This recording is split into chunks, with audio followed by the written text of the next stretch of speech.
बोले आपको बहुत बहुत धन्यवाद साथी, आपके न्यूज चैनल के जितने भी व्यूअर्स हैं सभी क्रांतिकारी जय भीम। देखिए मीडिया महोदय, आपको पता है कि मैं किसी भी शादी में या किसी भी बर्थडे या किसी भी भोज में नहीं जाता हूँ। क्यों?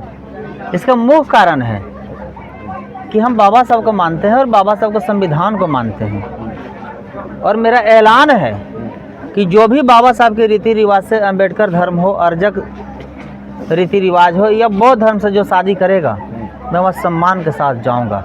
और जिस शादी में ब्राह्मण आएगा मैं उस शादी को बहिष्कार करता हूं। इसलिए कि अगर ब्राह्मण ज्ञानी होता, अगर ब्राह्मण अगर जानकार होता, तो आज के 2 दिन पहले भी ब्राह्मण के ही द्वारा डेट रखा गया था।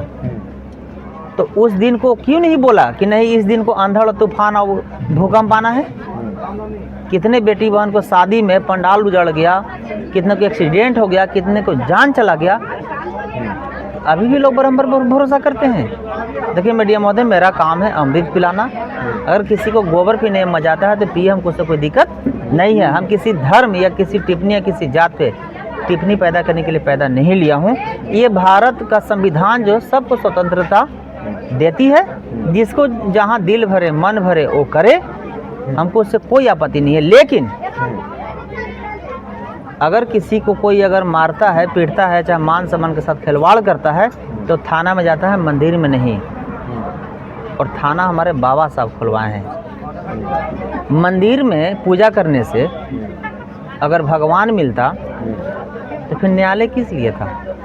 ये तो बहुत पुराना कहावत है कि अगर सरस्वती को पूजा करने से शिक्षा मिलता तो फिर विद्यालय किस लिए है?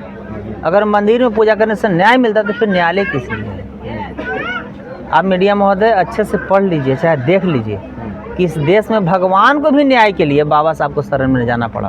अगर बाबा साहब का संविधान नहीं होता, बाबा साहब के संविधान के दम पर कानून नहीं होता, और कानून के तहत अगर सुप्रीम कोर्ट नहीं होता, तो आज भी अयोध्या के राम मंदिर का निर्माण नहीं होता। अच्छा, गोल्डन दास जी, आज भी दलित समाज के दूल्हा को जब घोड़ी पर बैठता है तो उसे एक वर्ग के द्वारा मारा पीटा जाता है। देखिए मीडिया महोदय, दलित समाज के घोड़ी पर बैठने से दलित को इसलिए नहीं पीटा तो वो घोड़ी पर चढ़ रहा है। दलित समाज को घोड़ी पर चढ़ने से इसलिए पीटा जाता है कि वो सामान्य विचार वाले को, या मनु के औलाद कहिए, चाहे अकबर के साला या बाबा साहब के साला को कहिए, कि जो समाज जिसका सब दिन धान काटा, खेत जोता, बंधुआ मजदूरी किया, गाड़ी का शीशा पोछा, वो समाज आज उसके सामने मोछ ऐठ के बुलेट पर चढ़ रहा है और घोड़ी पर चढ़ रहा है, तो उसको कैसे बर्दाश्त होगा? जो समाज आपको स्कूल में नहीं घुसने दिया, क्या लगता है वो आपको पार्लियामेंट और लोकसभा संसद भवन में घुसने देगा?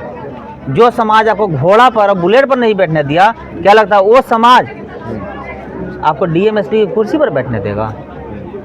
यही शादी जो था, अगर शूद्र समाज की अगर शादी होता, अगर बाबा साहब का संविधान नहीं होता, तो मेरा एक एक बेटी बहन को शुद्धिकरण के लिए राजा अपने महल में डोली को रखवाता था।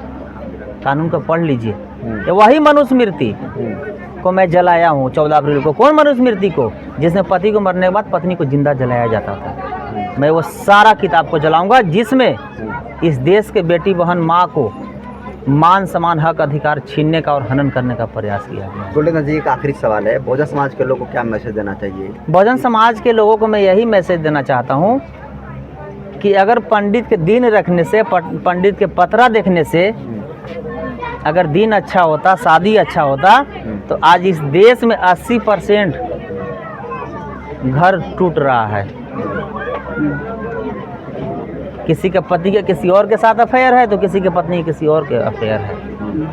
तो इस देश में संविधान और कानून से बड़ा इस धरती में कोई नहीं, भगवान भी नहीं है। अगर भगवान होता इस देश में संविधान और कानून से ऊपर, तो फिर राम मंदिर के मामला सुप्रीम कोर्ट में नहीं जाता, वो अयोध्या में जाता।